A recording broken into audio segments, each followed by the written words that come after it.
কোথা থেকে গেছে এর তথ্য হলো ব্যুরোতে লেনদেন হয়েছে, এটা এটা প্রমাণিত। 5 স্টার আপনার মাসুদ সাহেবের অফিসে লেনদেন হয়েছে এবং ব্যুরোতে প্রতীয়মান এই লোক গিয়েছে আমাদের কোম্পানি থেকে, আমাদের সাবেক বারের সভাপতি আপনার বেনাজির সাহেবের অফিস থেকে। ফখরুল সাহেবের বিন্দু পরিমাণ সম্পৃক্ততা নয়, আই রিপিট, বিন্দু পরিমাণ সম্পৃক্ততা নয়। He is clean absolutely. আমি নিউটনের কথা বলছি পাড়ার একজন বড় ভাই হিসাবে, ঠিক আছে? এবার আসছেন আপনার থাইল্যান্ডের ব্যাপারে। থাইল্যান্ড ইউর রাইট পার্টলি, এটা ইতিহাস ঘাটছেন আপনি। যখন মালয়েশিয়া বন্ধ ছিল, যখন মালয়েশিয়া যাওয়ার লোকেরা একেবারে তাদের ড্রিম মালয়েশিয়া যেতেই হবে, তখন এক শ্রেণী অসাধু ব্যবসায়ী তাদের সিন্ডিকেট করে এই বাংলাদেশ থেকে থাইল্যান্ডে নিয়ে গেছে, তাদের জঙ্গলে রেখে তাদের প্রতি অমানবিক অত্যাচার করে অনেকে মারাও গেছেন। আপনার বাটার ওয়ার্ড দিয়ে মালয়েশিয়ার বিভিন্ন বর্ডার দিয়ে লোক দিয়েছে যখন মালয়েশিয়া বন্ধ ছিল। কিন্তু বর্তমানকালে কোনো নজিরই নাই যে আপনার মালয়েশিয়ার জঙ্গল দিয়ে আপনার থাইল্যান্ডের জঙ্গল দিয়ে মালয়েশিয়ার লোক গিয়েছে। You are right, but you are talking about 10 years back my friend. Is not a current issue. রইল থাইল্যান্ডের আমাদের সম্মানিত সেলিম সাহেব, তিনি যে এগ্রিমেন্টটা করেছেন এটা তো সরকারি G2G এগ্রিমেন্ট। এটা হচ্ছে ওদের সেক্টর ভাগ করে দিয়ে গেছে।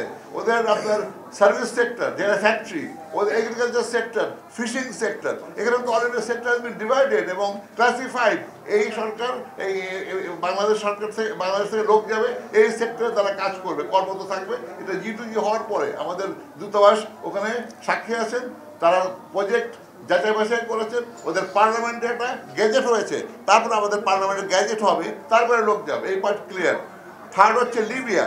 লিবিয়াতে আমি একটা ভুক্তভোগী, আমি 1200 লোকের কাজ এনেছিলাম, 200 লোক যাওয়ার পরে এয়ারপোর্ট বন্ধ হয়ে যায়, 1000 লোকের আমি ড্রাইভারেজ দিয়েছি। এই যে আমি ফাইন্যান্সিয়ালি অনেক পিছিয়ে পড়ে গেছি লিবিয়াতে আমার জানা মতে, কারণ এক একটা প্রদেশে এক একটা ফ্যাকশন বলি আমরা, পলিটিক্যাল ফ্যাকশন ওরা রুল করে, লিবিয়া ফলো আপ করি।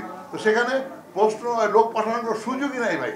যারা পাঠায় সম্বন্ধে সেলিম সাহেব বলেছেন ওনার বক্তব্যে, কিছু চোরা কারবারি, কিছু যারা স্মাগলার, যারা মানব পাচার করে, তারা এখান থেকে দুবাই নিয়ে যায়। দুবাই নিয়ে গিয়ে তারা আপনার কেমনে কেমনে স্টিকার ভিজা দিয়ে নিয়ে যায় মাল্টা থেকে লিবিয়া ঢুকে, ওখান থেকে তারা বোটে চলে যায় বিভিন্ন দেশে, ইটালি মোস্টলি, কাছে।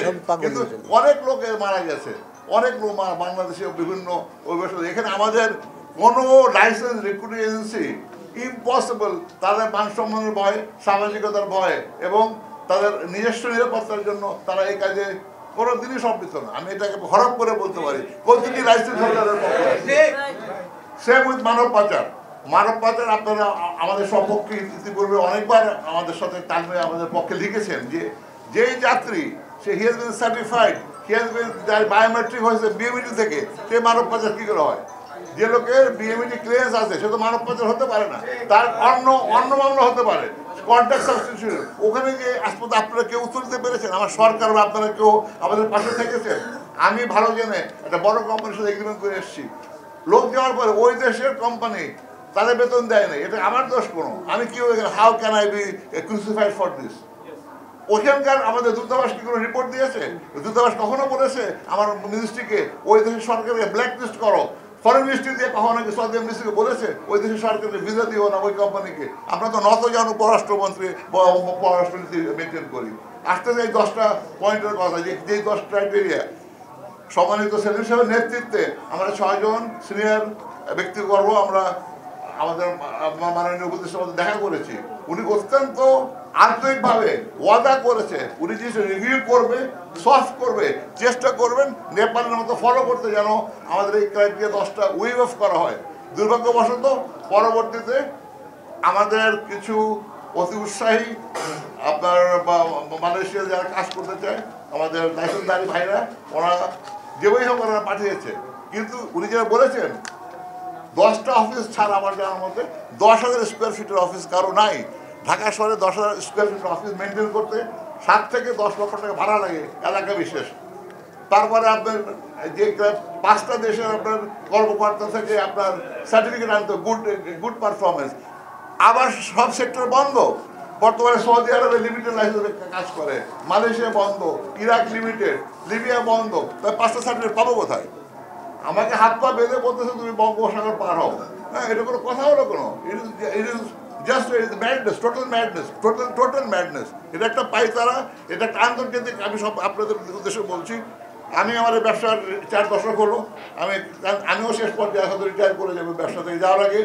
একটা জিনিস দেখে অন্তত শেষ নিঃশ্বাস ত্যাগ করতে চাই, এই সেক্টরটা ক্লিন হোক, এই সেক্টরটা ভালো হোক। এই সেক্টরটা আমাদের দেশের লাইফ লাইন, অর্থনৈতিক লাইফ লাইন আমাদের এই সেক্টরটা। অতএব এই আন্তর্জাতিক যে চক্রান্ত, আমাদের পার্শ্ববর্তী দেশ, আশেপাশের দেশ যে চক্রান্ত করে আছে যে বাংলাদেশের লাইফ লাইন কোথায়, বাংলাদেশের গাইড লাইন হচ্ছে আরএমজি অ্যান্ড আমাদের এক্সপোর্ট অফ ম্যান পাওয়ার। এই দুটাকে ঘাত করতে পারলে আমরা শেষ। দেখেন আগুন লাগছে, কি আগুন লাগছে গার্মেন্টসে। আমাদের সেক্টরে নানাবিধ পাইতারা শুরু হচ্ছে, 10,000-এরও বেশি ভিসা নষ্ট হচ্ছে, একক ভিসা যেগুলি এই 1 থেকে 24-15 যেটা উল্লেখ করলেন। যদি এটাকে না ছাড়ে পিএমইটি, 10,000 যাত্রীর যাওয়া অনুষ্ঠিত হয়ে যাবে। আপনারা জানেন 10,000 যাত্রী, এদের টাকা পয়সা লেনদেন হয়ে গেছে বিভিন্ন হাত দিয়ে। এদের কি ভবিষ্যৎ হবে?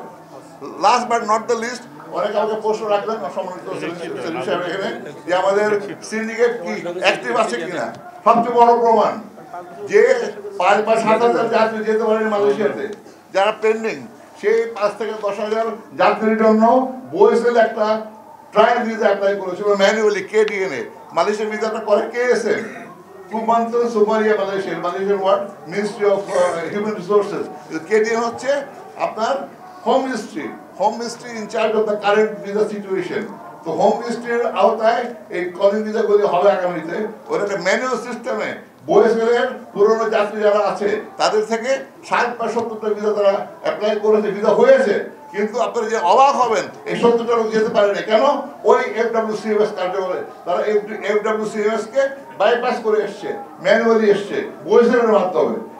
আমরা সেলিম নেতৃত্বে আমরা প্রস্তাব দিয়েছি, যদি মালয়েশিয়ার এনআরপি থাকে, এত এজেন্টে তারা হ্যান্ডেল করতে পারবে না, let them handle through one agent. ওনারা উনি এটা করেছিলেন। বোয়েসেলের মাধ্যমে আমরা কাজ করবো, ওয়ান স্টপ সেন্টার। সেখানে আমরা লোক দেবো ডাটা ব্যাংক থেকে। এই যে আমরা যে আপনাদের প্রত্যাশা, আমাদের প্রত্যাশা একটা লোক সীমিত টাকা দিয়ে সে বিদেশ যায়, এটা আমাদের আকাঙ্ক্ষা। আমরা তো নেই না, আমরা তো ভিকটিম অফ প্রোপাগান্ডা। লোক দিয়ে যায় 3 লাখ, আমাদের ঘরে এসে পড়ে 6 লাখ। মাঝখানে মধ্যসত্ত্বভোগীরা এই 3 লাখ তারা এনজয় করে। We are taking their play, we are taking their all shit as a recruiting agent, অন্যদের বদনাম আমাদের ইচ্ছে ঘাড়ে। এটার জন্য আমরা ডাটা ব্যাংক থেকে লোক নেওয়ার জন্য প্রস্তাবনা রেখেছি, যেন 2.5 লক্ষ টাকার মধ্যে, আপনাদের সাক্ষী রেখে বলছি, 2.5 লক্ষ টাকার মধ্যে এই সেক্টরে বাংলাদেশের লোক পাঠানো সম্ভব, যদি আমার সরকার শক্ত থাকে। সরকার যদি আমাদের সাথে রেটিং করে, আমাদের সাথে সহযোগিতা করে, আমাদের নিয়ে বিদেশ যায়, তাদের সাথে ওই একটা আমরা আসে 3 মাসের জন্য। উনি আসছে আপনার ইয়ে থেকে, আপনার অন্য একটা সেক্টর থেকে, জুট থেকে আসছে। উনি ম্যান পাওয়ার সম্বন্ধে কি জানেন? উনি এসে ওনার কলম দিয়ে এমন সব আজকে প্রস্তাবনা রেখে যায়, এমন সব অ্যাডমিন নিয়ম করে, ওই অ্যাডমিনের আমরা ওই জাতাগতে ফেসে যাই। আমাদের সেক্টরটা আস্তে আস্তে স্থবির হয়ে যাচ্ছে।